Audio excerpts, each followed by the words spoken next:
Hi, everybody. Oh, there I am. I'm live. Hi. How's everybody? I'm in a bit of sunshine here. It's not really on me, but it's bright, huh? It's kind of good. Maybe I should be up here every day at this time of day.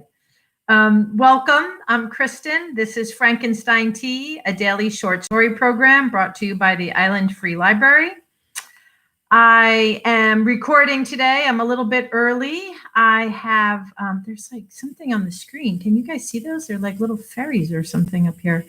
I have somewhere to be. I have to be in this webinar at 3:00, and we also use this computer for a Zoom program we have at 2:00, and it's not usually over by 3. So I'm just going to read a story and get it out to you. And I'm really fascinated by the fairies. Can you see them on that screen?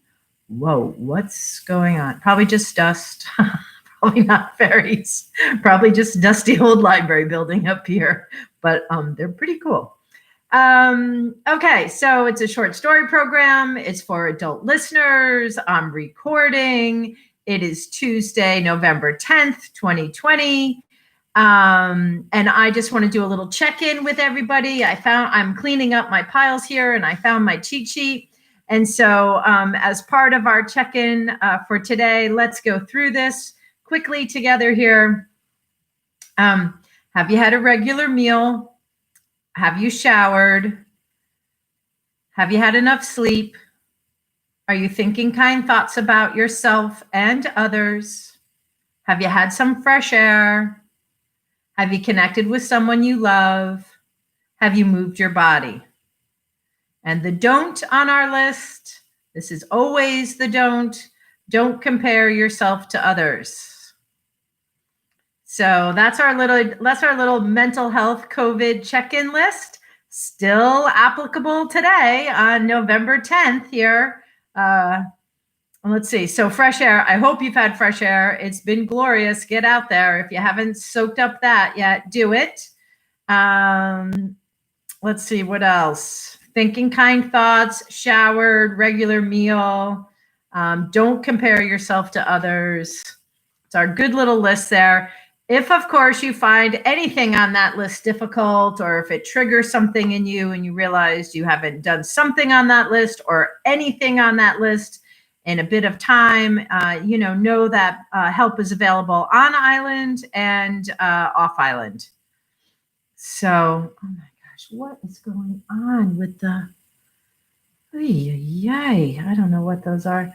But help is available. So help can be found at blockislandmentalhealth.org or at the Block Island Medical Center website, or by calling the Block Island Medical Center.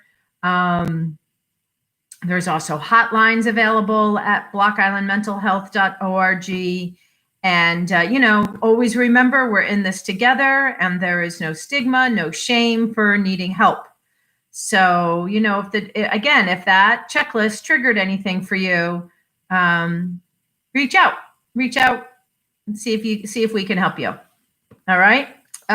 So I'm going to read a story and then carry on with my day, and you can carry on with your day. This is Roxanne Gay. The title of this collection of stories is Difficult Women.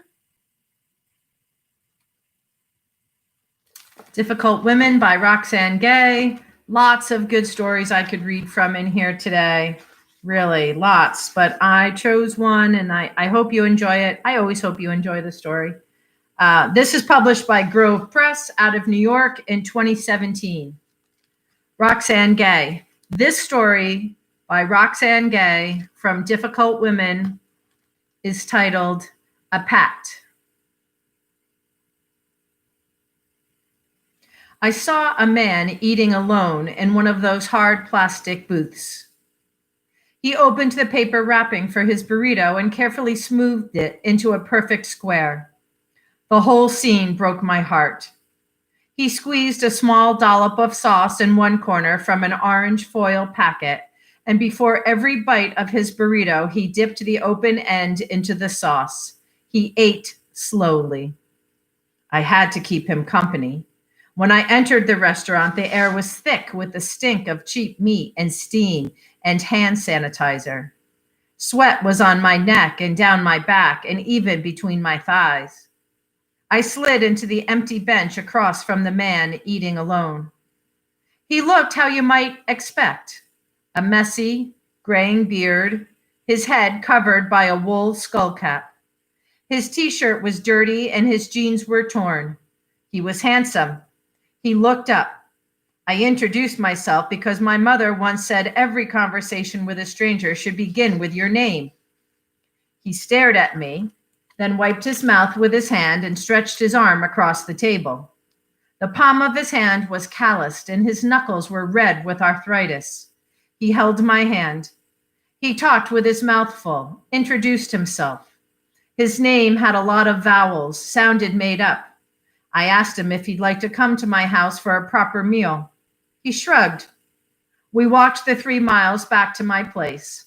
Sometimes cars honked at us. He walked on the outside, had real nice manners in his own way. We sat at my small kitchen table, didn't talk much, but we ate homemade leftovers and drank red wine.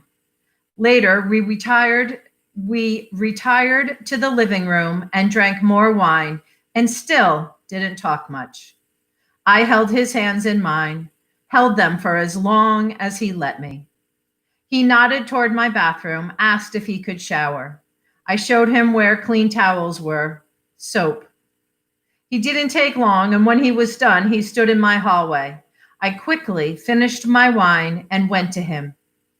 I lay on my back and let him cover me.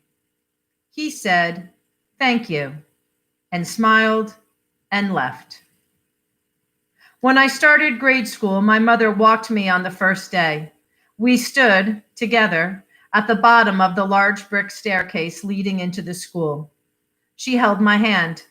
She said, "Let me have a look at you," then licked her thumb and used it to tame my eyebrows. She straightened the hem of my jumper. She told me to stand still. I smelled her perfume and hoped the smell of her would stay with me all day. She said, "You make friends with the ugliest kids in your class, and you make friends with the loneliest kids in your class, the ones off by themselves. They will be the best friends you've ever had, and they'll make you feel better about yourself." With a pat on the head, she pushed me.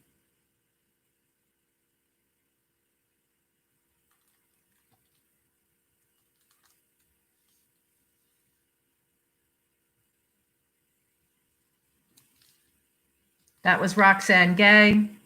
That story was called A Pat, and it's from her collection, Difficult Women.